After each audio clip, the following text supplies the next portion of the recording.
example to use would be, let's say you went to some kind of a technical school, like being a doctor, being a mechanic, being a air conditioning repairman.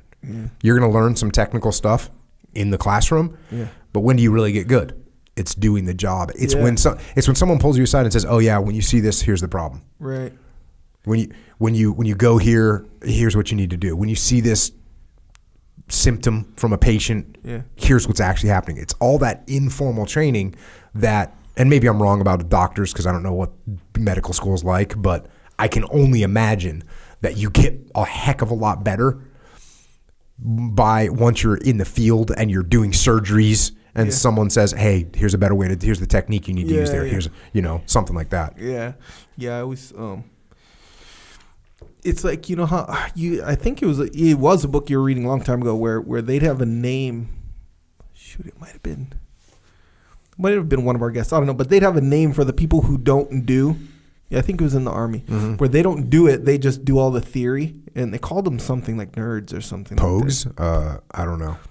Anyway, but yeah, there's the people who know, and they know what to do and what the protocols are in a vacuum. Yeah. But when you get out there in the field, in the real world kind of thing, that's where that informal, like, no, this isn't by the book over here. You got to watch out for this because of it, And there's also a difference between just learning from experience, which is, hey, I did this operation, here's some mistakes that I made, and that's just experience. Classroom is classroom. I'm talking about in between where someone's pulling you aside and say, "Hey, Jonko, when you start to see this develop, that's not a good call. Here's a call that would be better to make, and here's why." It's not formal training. It's my platoon chief telling me something. It's my LPO, my leading petty officer saying, hey, new guy, here's what you need to do when you see that unfolding. And you go, okay, roger that. It's not formal training, but that's where you learn. And it's not just experience either. Experience alone would take you way longer than informal training. Like how many times, okay, jiu-jitsu example, here you learn the arm lock, now we're rolling. And you try and arm lock me, and I say, hey, Echo, if you don't squeeze your knees together, it's real easy to get out. Here, give me your arm, boom. Oh yeah, you feel that? Try and pull your arm out. Oh, I can't. Oh, okay, yeah. That's because I'm squeezing my knees. Okay. Look, the instructor said squeeze your knees. But you need that informal assessment of your actual situation to realize, oh, I see what I need to do. Yeah, exactly right. That's exactly what I was thinking too. The jiu-jitsu. What was I mean, you have to get informal training once you're done with the rag. Yeah. I think just how you described it, you talked about like being on site or being in the field or doing it like that. You talked about even just the air conditioner repairman, what that looks like. The way you described what life would be like if all we ever did was formal training, you'd have no context for anything. You wouldn't even know how it applies. So I think that's true in certainly in my case in aviation. I don't think it's any different. Like everything is taught by the book. Everything is formal training in the beginning. It's all these things. And the minute you get in the airplane and get up in the sky and you are feeling things in a different way, it's really hard to apply them because you learned it on the ground. And the context of the informal, hey, listen, look, do you see that? Yeah. That's what it means in the book when it says this. That's what it looks like. And you go, oh man, I would never be able to understand that from reading it in a book. They have to you have to get a translation. Yeah, you do. Translation. You have to be able to see and feel it and that will not happen in formal training.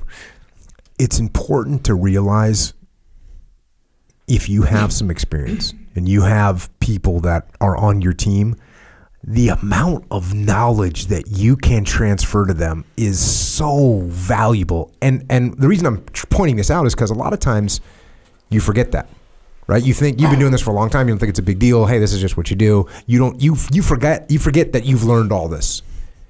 But taking that and saying, hey, pal, come over here. Let me show you something. Let me show you how this works. Let me show you a better way to do that. Let me show you a little trick.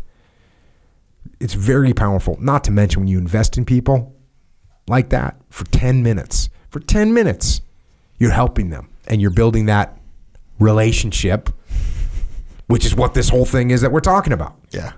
And I wrote down while you were talking that telling that story of that corporal is I just wrote down, I always take notes. That's all I do in this podcast. I just take notes. I take these things home and I write them down and I keep them. And I find places where they apply. And as you know, they apply everywhere. And this idea of this guy training his people is actually the best thing he can do to take care of them. It's the best thing he can do. It's the best thing any leader can do to help them. Not give you a break or not give you free time. And yeah, of course there's a balance there. But the best thing he could do is prepare them to be in a position. And I think the reason that stuck with me is that when we talk about decentralized command, which we talk about all the time in business, the scenario that always plays out is one of the reasons why decentralized command is so important is that your people have to know what to do when you're not around. That's pretty obvious. But the scenarios are usually you're on vacation, you're on a different shift, you've got the day off, not that you're dead. So when you kind of think of it in these contexts of what he was doing is being able to prepare them to be successful without him being around is in the worst possible situation. If literally him dying in that situation is the best thing he can do. So the same thing doesn't happen to them is train them. Even if it's 5 minutes at a time. That's how he kept those guys alive. And that is something that you can translate to almost any situation. Yeah. Your family. Yeah, we talk about this in the code, the protocol. The evaluation, it's like, hey, what can you do to your family? Can you give your family 5 minutes of training to pass on knowledge that you have?